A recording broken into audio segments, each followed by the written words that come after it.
Glæsilegt. Það ekkert erfitt að standa upp á eftir völu hérna. En ég rosalega glöð að fá að koma og tala hérna í dag. Ég einfalla bara að því mér finnst svo gaman að fá að vera heimilislæknir og einhvern veginn hef aldrei metnað fyrir því. Langar að segja heimilislæknar eru frábærir. En þegar ég var að velta fyrir mér ráðstefnunni og kannski út af nafninu aðalega, og þá einhvern veginn komu bara endalausir lagatextar upp í höfuðið á mér. Og fyrst náttúrulega af augljósum ástæðum kannski lagatexti Bob Dylan. She takes just like a woman, but she breaks just like a little girl. Og ég var að hugsa, já, get ég gert eitthvað á þessu, fór að lesa textan og hann var hræðilegur. Hann var alveg ótrúlega niðrandi. Þannig að ég einhvern veginn var fljót að færa mig frá því og færa mig yfir í Adele, sem hafði þetta að segja í laginu A Million Years Ago. Sometimes I just feel it's only me who can't stand the reflection that they see. I wish I could live a little more. Look up to the sky, not just the floor. I feel like my life is flashing by and all I can do is watch and cry. Og það sem mér fannst kannski skipta máli í þessum texta var einmitt þetta efsta. Stundum finnst mér þetta vera bara ég.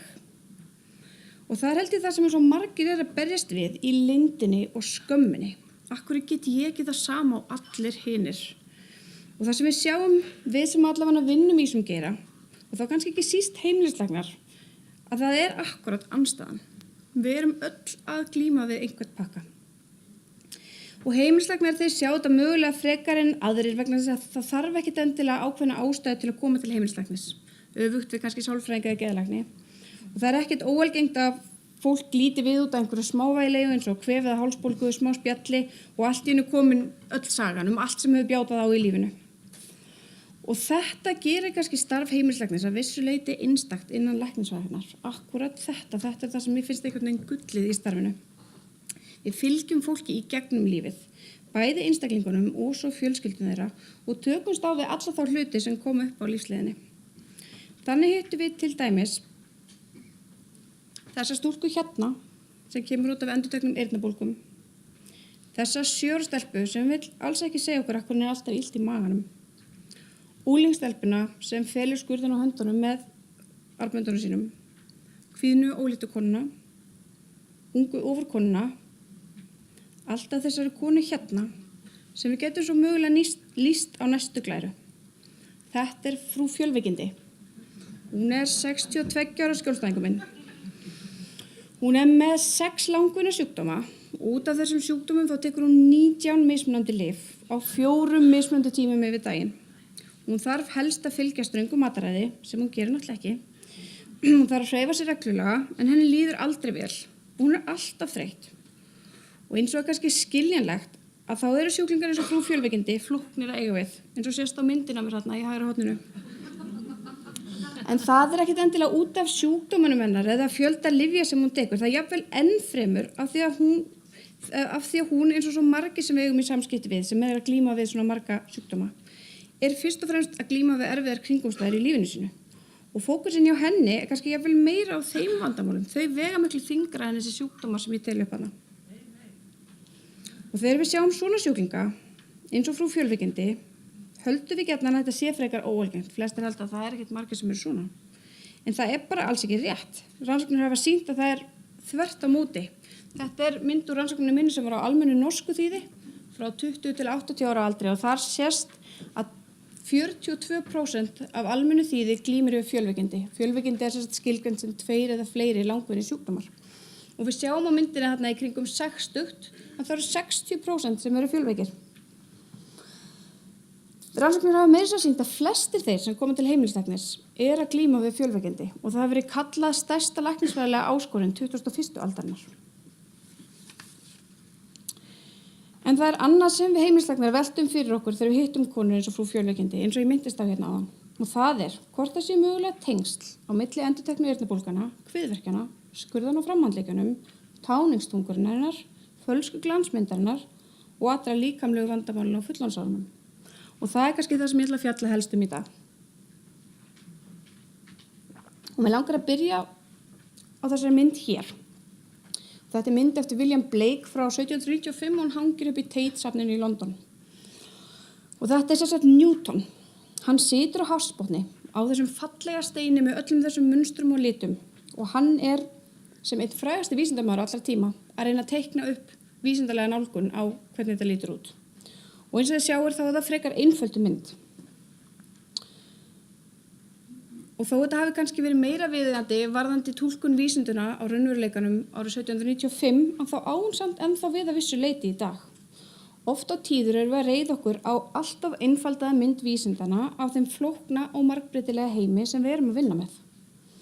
Í læknisfræðinni höfum við gert það svona, með því að aftengja líkamspartana frá hverjum öðrum og líta á líkamann eins og nokkurs konar vél, þar sem hver partur sinnir sínu afmarkaða hlutverki og er rannsakaður einn og sér alveg ofan í grunninn. Þannig höfum við hjartalækna og lúnalækna og háls- og nef- og eyrnalækna og augnlækna og þessi langul, hún hefur náttúrulega komið okkur afskaplega langt áfram í leitun okkar að þekkingu. Ég ætla ekki að taka fyrir það.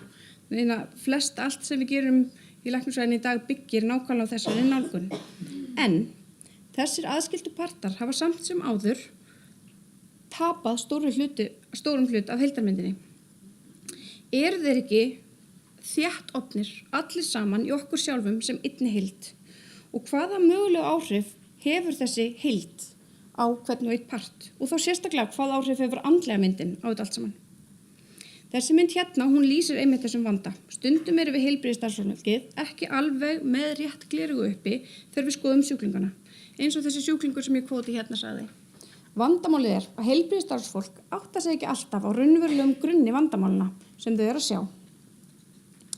Það nefnilega þannig að læknisfræðin, hún stendur á 2 fótum sem sjást á þessari mynd. Það vísindafóturinn sem þarna lengra til vinstri og svo húmaníski fóturinn sem þarna lengra til hægri.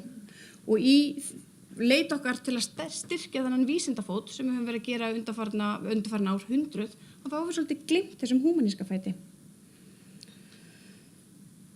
En loksins undanfarna áratugi þá hefur verið lögð meiri áhersla á húmaníska þáttinn í þróun og heilsufar. Þátt sem hefur stundum verið kallaður orsakir orsakana. Grunnþættirnir sem liggja undir líkamlegu orsakaþáttunum sem við horfum oftast á. Og mér langar stuttlega í þessu að kynna fyrir ykkur 2 menn eða rannsóknir þeirra í þessum efnum. Og við byrjum á þessum sem lengra til vinstri, hægri fyrir ykkur. Það eitt sem læknisfræðin gerði við mig, ég bara algjörlega gleymdi hvað hægri og hvað vinstri, af því maður þarf alltaf að spegla allt sem maður sér. Þetta sérst Vincent Filitti, það ástæði fyrir ég var ekki skurðlæknir. En þarna til hægri fyrir ykkur hann Vincent Filitti. Hann læknir í Bandaríkjunum sem hefur á undanförnum 20 árum verið að setja fram sínar rannsóknir. Og rannsóknir hans hófust í rauninni á offitu og við vorum í kringum 1985 og hann vann hjá tryggingafélagi í Bandaríkjunum. Þannig þetta var svona frekar vel settir Bandaríkjumenn sem hann var að skoða. Og rannsóknin var í rauninni á þeim sem að duttu út úr offituprógramminu og hún leiddi í ljós áhrif erfiðleika í æsku á þróun offitu á fullorðinsárum. Og úr þessari rannsókn varð í rauninni gríðarstór rannsókn á bandarískri millistétt áföll í æsku og heilsufar á fullorðinsárum sem hefur verið kölluð ACE-stúdían eða Adverse Childhood Experiences. Og þar hafa þeir verið að skoða í rauninni þessa áhættuþætti í barnæsku eða áfallaþætti og það eru mismunandi gerðir ofbeldis, það er vanræksla og svo erfiðleikar á heimili sem alvarlegir geðsjúkdómar foreldrar í fangelsi, móðir sem verður fyrir ofbeldi, fíknivandamál og skilnaður.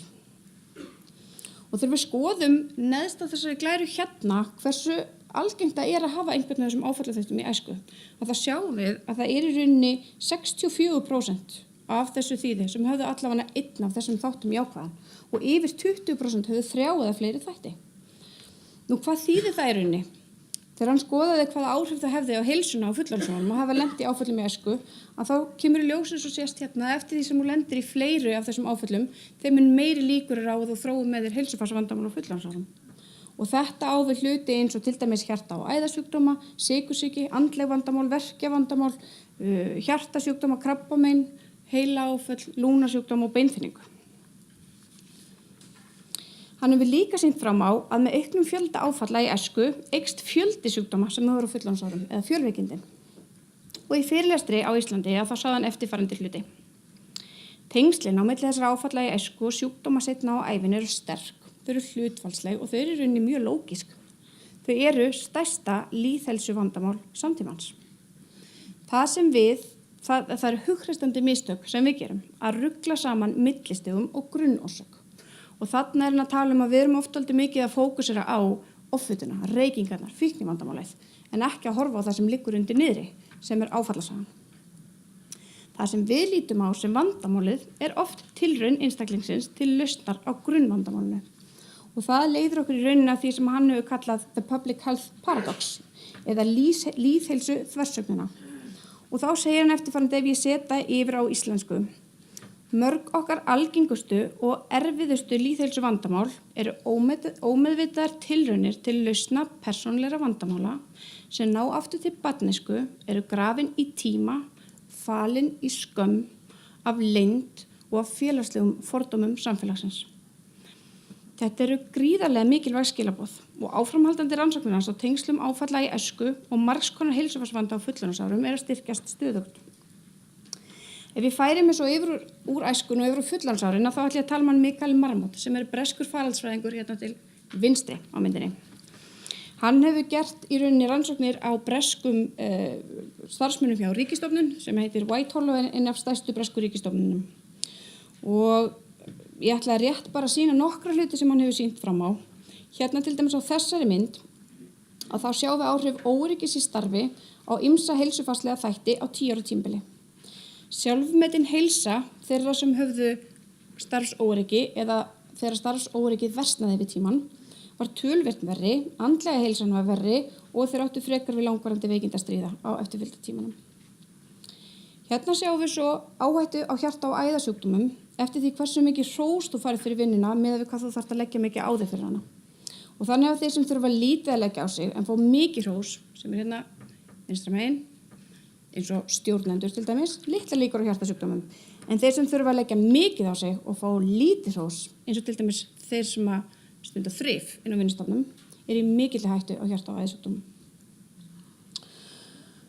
Hér sjáum við svo mynd á algengi fjölveikindana frá árinu 2012 og þetta í rauninni rannsókn sem var gerð á öllum skotum. Þetta svo 5 milljónir einstaklingar sem þarna inni í þessari rannsókn og þarna sjáum við í rauninni þróun eða algengi fjölveikinda eftir mismunandi félagsflokkum og Bretar náttúrulega frægir fyrir að hafa ótrúlega marga mismunandi félagsflokka í sínu þjóðfélagi. Þeir eru 10 og neðsta línan hérna, svarta línan, eru þeir sem eru best staddir fjárhagslega eða félagslega og rauða línan þeir sem eru verst staddir. Og við sjáum að þeir sem eru verst staddir, að þeir þróa með sér fjölveikindi 10-15 árum fyrr heldur en þeir sem eru best staddir. Og þeir lifa skemur og þeir eru með allavega 10 árum lengur á örorku heldur en þeir sem eru best staddir. En það sem mér finnst áhugavert við þessa mynd í öllum þessum flokkum að þá sjáum við graderaðan mun á milli flokkana. Þannig getur verið bara töluvert vel staddur, læknir í flokki 3 og lögfræðingur í flokki 2, það samt munur á lífslíkum og lífsgæðum. Og hvað þar á baki? Og ég velti dálítið fyrir mér, ég held að það sé streita. Og það ætla ég að fara næst yfir streitunum, við erum svo sem búin að tala töluvert mikið streitu í dag, en bara svona rétt þess að fara yfir skilgreiningu á streitu og þá hún það bil svona. Streita verður þegar kröfur umhverfisins verða meiri en manneskjan upplifir án ráði við. Það svona víða skilgreiningin á streitu. Og svo getum við talað eitthvað sem heitir líffræðileg streita, sem kannski það sem læknar eru svolítið einbeita sér að. Og þá kannski ætla ég bara að fara mjög fljótt yfir sögu varðandi þetta. En í rauninni að þá hefur verið sýnt fram á að undir mikilli streitu að þá verða meiri streituhormónir í líkamanum sem kallast kortisol. Það hefur líka verið sýnt fram á að við mikla streitu að þá verður ósjálfráða taugakerfið okkar miklu virkara. Það þýðir við fáum illt í magann og fáum niðurgang og hjartslátturinn fer alveg á fullt og allt þetta. Það hefur líka verið sýnt fram á að ónæmiskerfið okkar fer í rugl og að heilabúðarnir fer í rugl. Og svo smám saman í gegnum árin að þá hefur verið sýnt fram á að öll þessi kerfi spila saman á alls konar mismunandi hátt. Og það það sem ég hef í mínum rannsóknum kallað allostatist álag, eða í rauninni það sem hefur oft í rannsóknum verið kallað allostatist álag. Allostatist álag í rauninni kannski svona regnhlífa hugtak yfir alla þessa mismunandi þætti sem spila inn í streitustjórnun líkamans. Og það koma inn í þessi þætti sem ég myndist á áðan, en líka eins og sjá hérna neðst erfðaþættir. Því að erfðatjáningi eða genatjáningin okkar breytist líka við streitu. Og leið og allir þessir mismunandi þættir fara aðeins úr jafnvægi, bara pínulítið úr jafnvægi, en þeir spila allir saman, smám saman, og þá myndast þessi varanlega erfiða breyting á í rauninni líffræðin okkar, því sem að gerast inn í líkamanum okkar og smám saman með tímanum að þá leiðir það til veikinda. Þetta hefur verið sýnt fram á í alls kyns rannsóknum. Það hefur líka verið sýnt fram á að hlutir sem fara illa með okkur, það sem bæði andlega og líkamlega, svo sem bara það að vera akkurat undir óeðlilegum kröfum eins og streitan eða vera einangraður, það að hreyfa sig illa eða sofa illa og það keyrir inn á að gera kerfið verra, en hins vegar það sem bætir líðan okkar, það að upplifa umhyggju eða væntumþykju, það að hreyfa sig og borða hollt, og það ýtir okkur í réttan balans aftur. Þannig að þetta þessi svona víxlverkun þarna á milli sem skiptir svo afskaplega miklu máli. Þetta hefur líka stundum verið kallað toxísk streita eða eitruð streita og í barnæsku að þá toxísk streita það að þetta svona sterk og endurtekin viðvarandi virkjun á streituviðbrögðum líkamanns án þess að hafa mótvægi frá verndandi þáttum, svo sem stuðningi fullorðinna. Og komandi frá Íslandi þá hefur við stundum hugsað þetta akkurat bara svona eins og eldfjall, eins og líffræðin okkar fari öll aðeins úr skorðum og sjóði þarna undir niðri eins og eldfjall sem að byrja einhvern veginn að hitna og svo endanum að þau gýs það fram í mismunandi myndum af sjúkdómum eða einkennum eftir því hvernig kannski jafnvel okkar genatjáning viðkvæm. En í hugtakinu alastætist álag að þá eru ákveðin þættir sem ég finnst skipta afskaplega miklu máli þegar við tölum við streitu og þetta finnst mér bara svona lykilþættir. Í fyrsta lagi að þá eru áfrýjaþættirnir á streitu eins og ég sagði bæði jákvæðir og neikvæðir. Þannig að þættir sem draga á streitu og auka vellíðan okkar og heilbrigði, þeir auka vellíðan okkar og heilbrigði á meðan að neikvæði þættirnir draga úr því. Þannig geta þættir eins og traust og svik, það að tilheyra á móti að vera einangraður, virðing á móti niðurlægingu, að fá umhyggju versus það að vera yfirgefin, stolt með það að vera skömm. Þetta spilar allt inn í rauninni þróun okkar á heilsu. Og enn mikilvægara okkur þetta að streitan skilgreind sem aðstæður sem einstaklingurinn sjálfur upplifir hann ráð ekki við. Og stundum í vísindasamfélaginu eða sem læknar eða eitthvað svoleiðis, þá hefur við verið að tala einhver svona fyrirfram skilgreinda viðburði eða atburði, eins og það að verða fyrir ofbeldi eða lendi því að foreldrar skilja eða eitthvað svoleiðis. En það ekkert bara það, heldur það hvernig einstaklingurinn sjálfur upplifir aðstæðurnar. Þannig getum við ekki beint lagt mat á þá hvernig þessi strákur hérna bregst við þessum hundi. Hún geti annarkvort fundist honum algjörlega frábær og vilja fá svona hund eða þessi hundur minnir hans á pappans sem var vanur að berja hann á mömmuna. Í rauninni það hann einn sjálfur sem veit hvaða áhrif hundurinn hefur á hann og það þannig sem það hefur áhrif á hans heila og hans líkamlegu heilsu í framtíðinni. Þannig sannast kannski þetta sem okkur finnst alltaf jafn gaman að sjá á netinu, að það eru tvær gerðar af fólki í heiminu, það við og hvernig við bregðumst við hlutunum og svo bara allir hinir. Og þá ég fyrir aðeins yfir í mínar rannsóknir, að þá þetta svona hugmyndafræðin á bak við doktorsverkefnum. Það þetta þarna að við verðum fyrir áföllum eða erfiðum aðstæðum, við erum að glíma við einhverja erfiðleika annarkvort á fullorðinsárum eða í barnæsku, það valdi þessari svona líffræðilegu eitruðu streitu sem svo leiði til fjölveikinda á fullorðinsárum. Og við fer aðeins yfir í niðurstöðurnar sem eru á almennu norsku þýði. Þetta í rauninni svona norskt sveitasamfélag en öllum í samfélaginu búið að taka þátt í rannsókninni, þannig að þetta nær svona ágætri lýsingu á þjóðfélaginu. Ef ég ætti að yfirfæra það yfir á Íslendinga þá eru þeir almennt stressaðri heldur en Norðmenn. Þeir bara seinna að sofa, borða óhallar og hreyfa sig minna. Þannig að við ættum kannski að vera jafnvel aðeins verri. En þá ef við byrjum á tengsl andlegrar og líkamlegrar heilsu, að þá sjáum við að í rauninni eftir mismunandi aldursflokkum, eftir því sem með fleiri líkamlega sjúkdóma, þeim mun meiri líkur á að glíma við andleg vandamál líka. Og þetta sérstaklega áberandi fyrir yngsta aldurshópinn, þar sem kannski óeðlilegast að vera með marga sjúkdóma. Þegar þú ert orðin yfir 60 þá ekkert svo óalgengt að þú sést að glíma við smá offitu og smá háan blóðþrýsting og aðeins og hátt kólesteról. Við erum freka vön því. Svo skoðum við í rauninni upplifun á æsku. Út frá spurningunni þegar þú hugsa til barnæskunnar, hvernig upplifur hana? Upplifur hana sem mjög góða, meðal, erfiða eða mjög erfiða. Og í okkar þýði voru það 4,4% sem upplifðu æsku sinna mjög erfiða eða erfiða. Það svona dálítið minna heldur flestar svona áfallarannsóknir hafa sýnt fram. Oft þetta í svona kringum næstum 20%. En samt sem áður að þá sýndu niðurstöðurnar fram á þetta ef við skoðum í rauninni mismunandi flokka af barnæsku og svo fjölveikinda á fullorðinsárum þá sjáum við í rauninni þarna ef við skoðum þá sem áttu mjög góða æsku með þá sem upplifðu æsku sinna mjög erfiða. Þeir sem áttu mjög góða bláa línan hana og við sjáum að flestir af þeim eru með 0 eða 1 sjúkdóm á fullorðinsárum. Á meðan þeir sem áttu mjög erfiða æsku eru flestir með 3 eða fleiri sjúkdóma. Og það sem væri merkilegt í rauninni var akkurat þetta að ef við skoðum mismunandi flokka að þá raða þetta sér línulega upp með enga sjúkdóma þarna og það eru flestir sem áttu mjög góða æsku, svo góða, meðal, erfiða, mjög erfiða og við fjölveikindin að þá snýst þetta akkurat við sem sýndi fram að á fullorðinsárum það var 44,8% af þeim sem upplifðu æsku svona mjög góða sem voru að berjast við fjölveikindi með við 77,1% af þeim sem upplifðu æsku svona mjög erfiða með í rauninni prevalence ratio 1,9 og ef við skoðum þetta svo fyrir einstaka sjúkdóma að þá reyndist þetta að vera í rauninni sama trend fyrir alla sjúkdómana nema 2. Það var hár blóðþrýstingur og offita.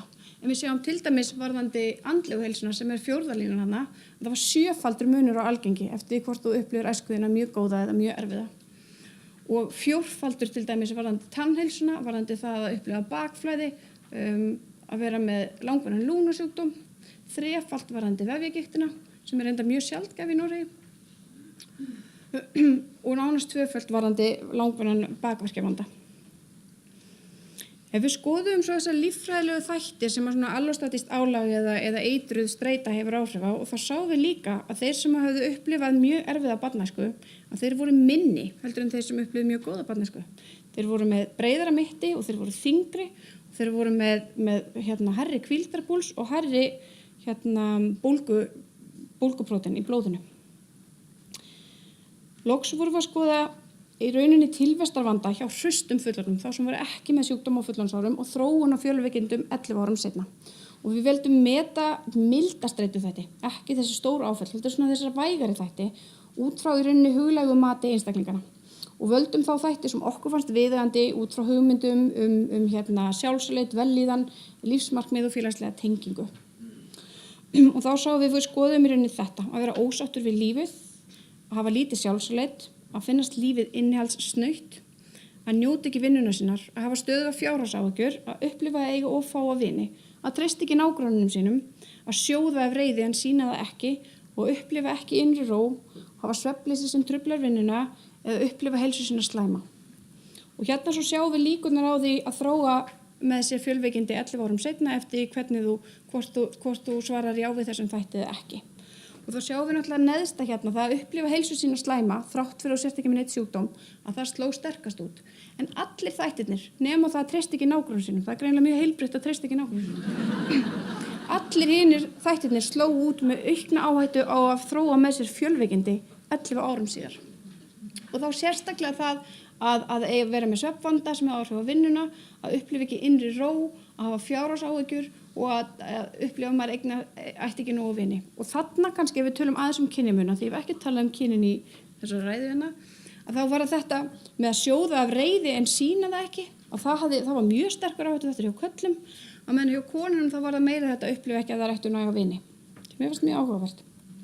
Svo skoðum við það hvernig það væri að hafa marga af þessum þáttum, varðandi þróun og fjölveikindum 11 árum seinna eins og segi. Og þá sjáum við aftur þetta línulega samhengi. Eftir því sem þú uppfyllir fleira af þessum neikvæðu þáttum í lífinu, þeim mun líklegri að þú þróir með þér fjölveikindi 11 árum seinna.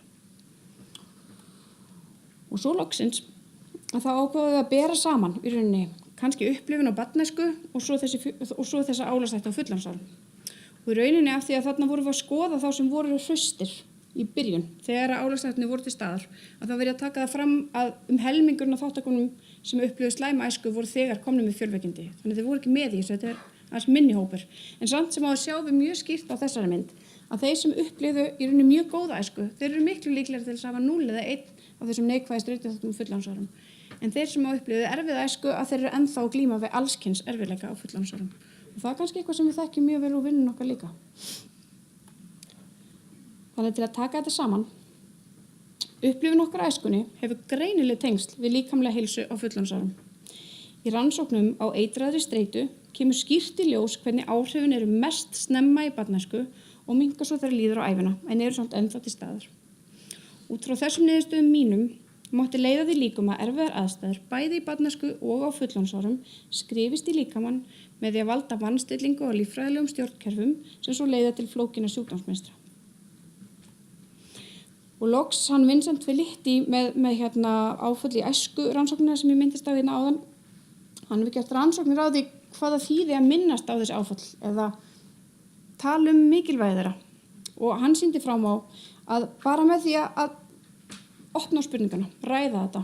Þegar lenti áföllum, viðurkenna það, tala hvað það skiptir miklu máli og jafnvel útskýra aðeins hversu mikil áhrif það hafði á líkamlega heilsu, að þá dró í rauninni úr fjölda læknisheilsuna árið eftir 35%. Þannig bara það að heyra þetta var greinilega mikill léttir fyrir fólk. Hins vegar að þá þetta einhver svona hluti sem við þurfum svolítið að bæta á lýðheilsugrundvelli og þá kannski þessi hlutir mikilvægastir út frá niðurstöðunum mínum, að draga úr ójöfnuði gagnvart heilsu, að draga úr áföllum í æsku eins og hægt og að auka seiglu barna og fullorðna. Þetta var það sem ég langaði að segja.